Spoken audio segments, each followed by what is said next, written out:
jihad, orang itu dihukum dari jabatannya. Orang yang mengupdate status kalau menulis nama beliau, maka Instagramnya akan diblokir. Hanya menulis namanya saja, maka Facebooknya akan ditutup.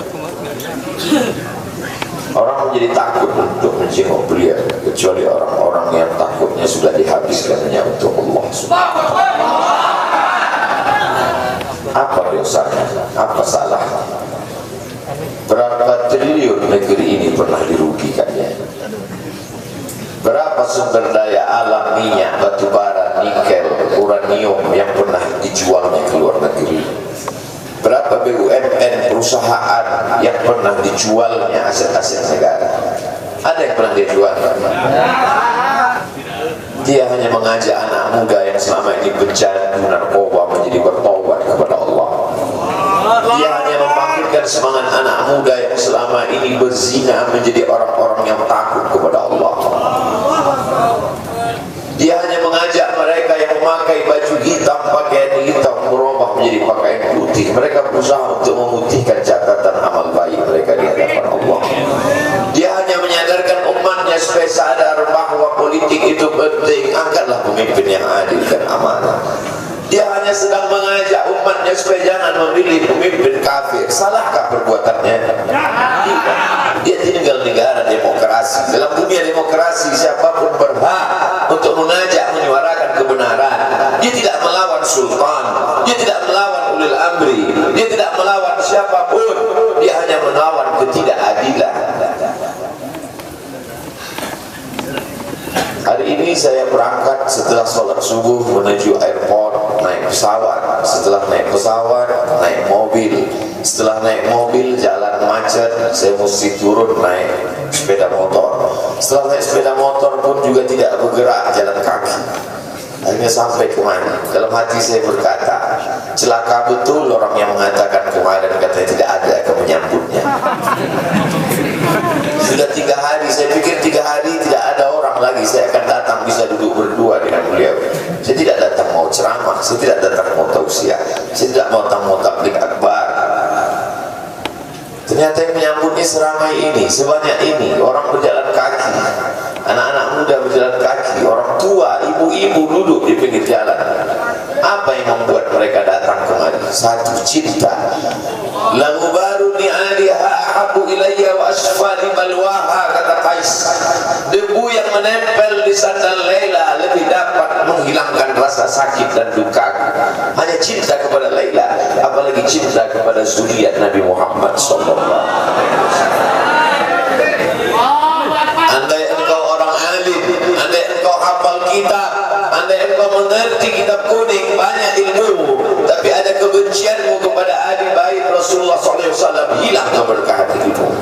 Andai engkau punya derajat seperti seorang wali, andai engkau diangkat Allah sebagai wali, maka jatuh derajat kewalianmu hanya karena kebencianmu kepada ahli bait. Apa kata Kiai Haji Maimun Zubair? Ahli bait itu seperti Quran yang lapuk. Andai ada ahli bait itu yang nakal, yang jahat sekalipun, dia tetaplah seperti Quran yang lapuk. Quran yang buruk, andai titiknya sudah tidak ada lagi, takkan mungkin kau akan buang. Kau tetap juga akan jaga dia, kau akan cium dia. Kenapa? La yamassuhu illal mutahharun. Allah yang mensucikan. Seorang sahabat Nabi disuruh membuang air bekas daripada bekam Rasulullah SAW. Buanglah ini, kata Rasulullah.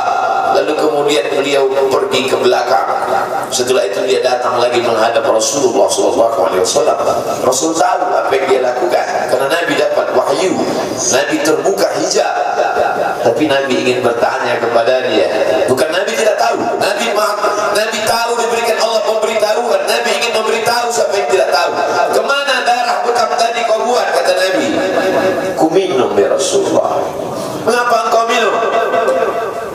Karena aku tahu bahwa darah yang mengalir dalam diriku membuat aku haram tersentuh api neraka.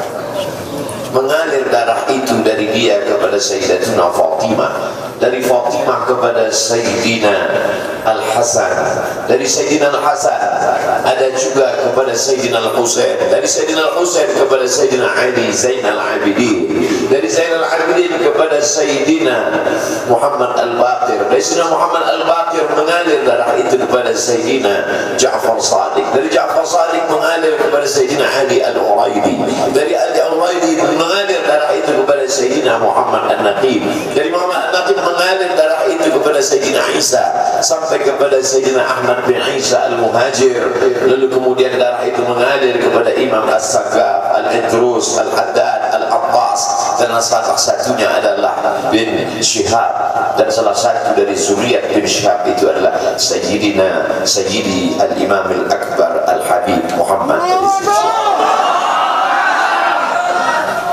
Kalau mau hidup tenang, dia sudah tenang dengan anak menantunya, dengan cucunya, dengan ilmunya. Beliau meraih gelar LC dari Universitas Imam Muhammad Ibn Saud. Dia cukup dengan majlis-majlis maulidnya cukup. Mengapa dia bersusah payah? Mengapa dia mesti kena fitnah? Dia hanya mengikut darah Sayyidina Al-Husain. Kalau mengikut Sayyidina Al-Hasan lembut, mengikut Sayyidina Al-Hasan lembut sentuhannya, maka para ahli bait ini mengikut dua aliran, Sayyidina Al-Hasan dan Sayyidina Al-Husain. Kedua-duanya saya cintai. Habaib yang mengikut Sayyidina Al-Hasan, saya datang, saya cium tangan mereka, saya bersilaturahim, lembut gaya mereka.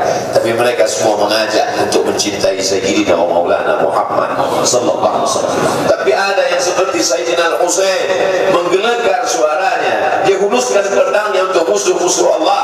Keduanya adalah sama-sama diridhai Allah. Innal Hasan wal Husain sayyida syababi ahli jannah. Yang mencintai Sayyidina Al-Hasan, mencintai Sayyidina Al-Husain, yang mencintai zuriat mereka, keturunan mereka, maka dengan cinta itu bekal kita menghadap Rasulullah SAW. Andai aku dihadapkan nanti menghadap Allah, tahajudku tak sebanyak Imam Ahmad bin Hanbal 300 raka'ah fil yawmi wal layla, 300 rakaat sehari semalam.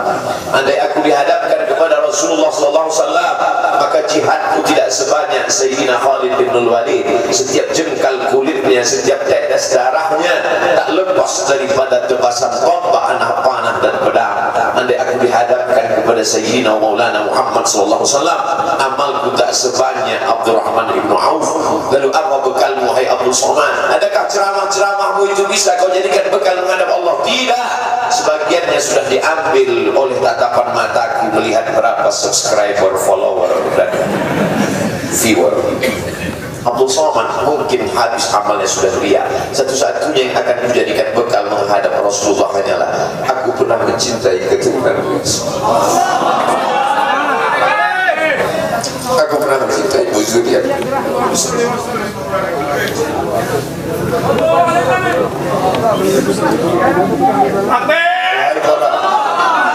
Wahai para pelaku berbuat dosa, wahai para pezina, wahai para peminum khamar yang belum bertaubat, kalau kalian belum sanggup untuk berbuat baik, kalau kalian belum mampu untuk beramal saleh, paling tidak jangan kalian sakiti zuriat Rasulullah. Jangan kalian keluarkan kata-kata, jangan keluarkan kata-kata fitnah. Bagaimana kalian akan menghadap Rasulullah? Bagaimana kalian akan menghadap Rasulullah? Pada saat itu seluruh umat berkumpul menghadap Nabi Adam alaihissalam. Kami tidak sanggup berdiri di padang mahsyar ini, wahai Adam, menghadaplah kepada Allah. Kata Adam, aku tidak sanggup menghadap Allah, karena dulu Allah berkata, la taqrabah hadhihi syajarah, jangan kau dekati pohon kuldi ini, tapi aku malah makannya, ya Allah. Mereka datang menghadap Nabi Nuh alaihissalam. Kata Nabi Nuh, aku tak sanggup menghadap Allah karena anakku durhaka. Sa'awi ila jalalin ya'simuni minal ma', aku akan naik ke atas bahtera perahu yang bisa menyelamatkan aku dari air. Aku tak sanggup menghadap Allah, kata Nabi Nuh alaihissalam. Mereka menghadap kepada Nabi Musa, aku tak mampu, kata Nabi Musa. Mereka menghadap kepada Nabi Isa, aku pun malu kepada Allah, karena aku mereka jadikan sembahan di atas muka bumi Allah. Mereka hanya mampu menghadap Sayyidina Maulana Muhammad sallallahu alaihi wasallam. Wahai para peminum khamar, wahai para pezina, wahai para pelaku dosa, dosa. Kalau kalian belum mampu beramal soleh, belum mampu bertobat, paling tidak jangan kalian zina zuriat Rasulullah SAW. Bagaimana kalian akan menghadap Rasulullah pada saat itu? Tak ada syafaat. Man dzalladzi yashfa'u 'indahu illa bi'idhnih. Tak ada satu pun yang bisa memberikan syafaat kecuali Sayyidina wa Maulana Muhammad sallallahu alaihi wasallam. Wahai para pemimpin yang hari ini kau dititipkan amanah kekuasaan, beberapa hari ini kau lihat apa yang dilakukan orang pada Donald Trump. Kurang hebat apa lagi Trump? Negara adidaya, kekuasaan, kaya raya. Tapi ketika kekuasaan itu diambil oleh Joe Biden, kita pun malu melihat video ejekan-ejekan itu. Kalau hari ini kau punya kekuasaan, saudara, sampai masanya kau juga akan mengalami seperti yang dialami oleh Trump. Jabatan itu cabut Allah Ta'ala. Saya masih melihat video bagaimana Bapak Susilo Bambang Yudhoyono sampai ke Pekanbaru beberapa tahun yang lalu. Di depan balihonya disobek. Beliau jenderal, ganteng, punya partai. Tapi setelah kekuasaan itu tak ada di tangannya, difitnah, dibuli, balihonya disobek. Bagaimana agaknya ketika tiga hal itu tak ada pada diri kita. Tidak jenderal, tidak ganteng, dan tak pula punya partai. Fa'tabiru ya ulil absar. Menangkap ikan di Bukit Selasih. Demikian, terima kasih. Assalamualaikum warahmatullahi wabarakatuh. Sallu ala Nabi Muhammad. Takbir. Takbir. Mudah-mudahan hari ini menjadi saksi bahwa